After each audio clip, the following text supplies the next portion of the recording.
Revenu dans la rue, Eugène se dirigea vers les quais de la Seine. Sur la place de la Fontaine Saint-Michel, il y avait beaucoup de monde, surtout des jeunes gens. Certains étaient assis sur le bord du bassin, au fond duquel on pouvait distinguer les pièces de monnaie que les touristes y jetaient, juste pour faire comme ceux qui les avaient précédés. Puis il alla sur le pont de la Seine, admira un moment la cathédrale Notre-Dame et ses jardins. Il pensa qu'il y viendrait un jour, avec Béatrice. C'était un super endroit pour embrasser une fille qu'on aime. Mais devant l'hôtel de ville aussi. Eugène eut tout à coup envie de s'acheter quelque chose, du genre souvenir. Il était maintenant sur les quais de la Seine. Il y avait tout au long du trottoir des petits boutiquiers qui vendaient des livres, des affiches, des reproductions, des souvenirs. Il se dit que des cartes postales, ce serait bien. Pas pour les envoyer, mais seulement pour les punaiser ici ou là dans sa chambre. Il vit qu'il y en avait de très jolies, parfois anciennes, chez certains boutiquiers, et s'arrêta à l'étalage de l'un d'entre eux. Il en regarda une douzaine et en choisit 3.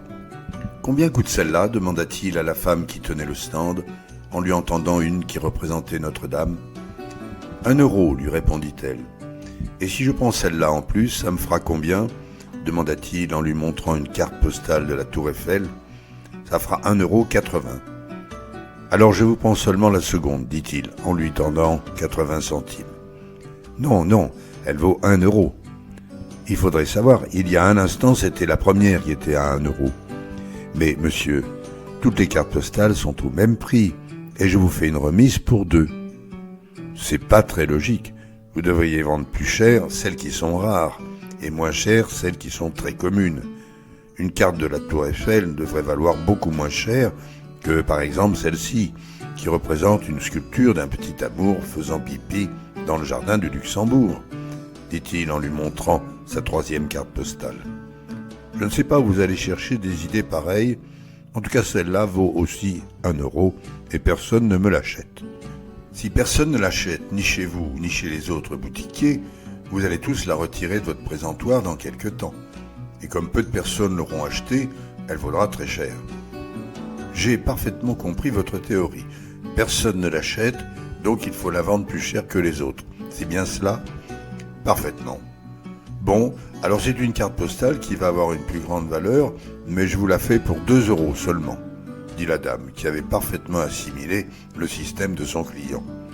Mais quand une carte postale est un peu abîmée, par exemple si elle a une tache, vous faites une remise ?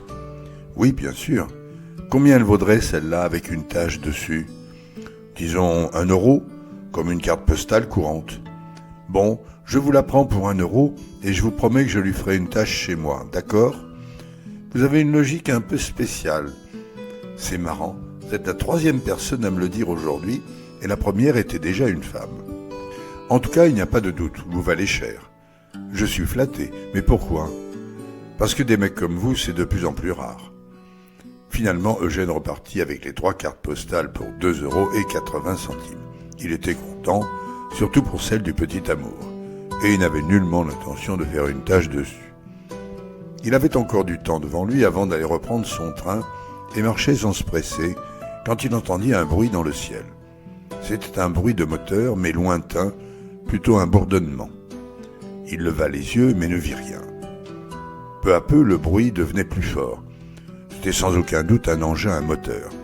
Et tout à coup, Eugène l'aperçut, au-dessus des grandes tours avoisinantes. Il se rapprochait tout en perdant de l'altitude, et maintenant on pouvait mieux distinguer sa forme. Il ressemblait à une araignée, avec un ventre jaune et des pattes noires, tenant un gros objet comme une proie. Naturellement, un petit nombre de passants l'avaient rapidement remarqué, mais comme il regardait en l'air, la contagion avait été rapide, et maintenant presque tout le monde observait l'engin en train de se rapprocher. Certains étaient très excités et s'exclamaient « Un drone ! Un drone !» Les gens montraient dans l'ensemble une réaction d'intérêt amusée. Sans doute d'autres étaient inquiets, mais ils ne voulaient pas le montrer et avoir l'air d'idiots.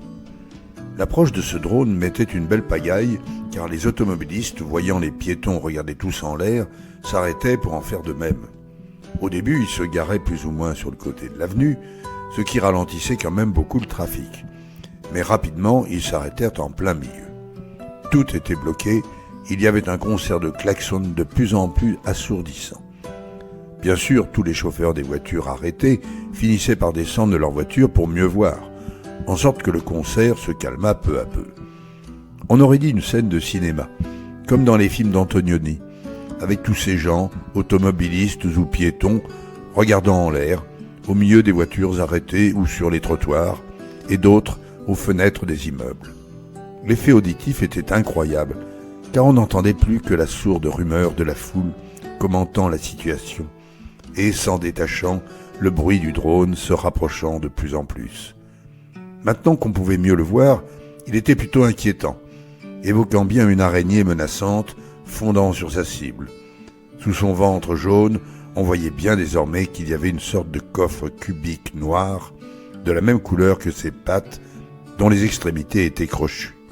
Soudain, l'excitation du public reprit. On voyait en effet plus loin 2 nouveaux drones, identiques au premier, qui s'approchaient. Ils étaient déjà à peu près à la même altitude que l'autre, environ 100 mètres, mais ils surplombaient une autre zone très proche de là. La rumeur populaire enfla, devenant un grondement sourd, traversé de tous côtés de cris affolés. « Ils attaquent! Ils attaquent !» Quand ils furent tous trois à la hauteur des plus hautes tours, peut-être 50 mètres, on put lire ce qui était écrit sur le coffre noir, en lettres blanches, un E et un I. Les attaquants avaient sans doute fait exprès qu'on ne puisse les distinguer avant qu'ils ne commencent véritablement leur descente finale.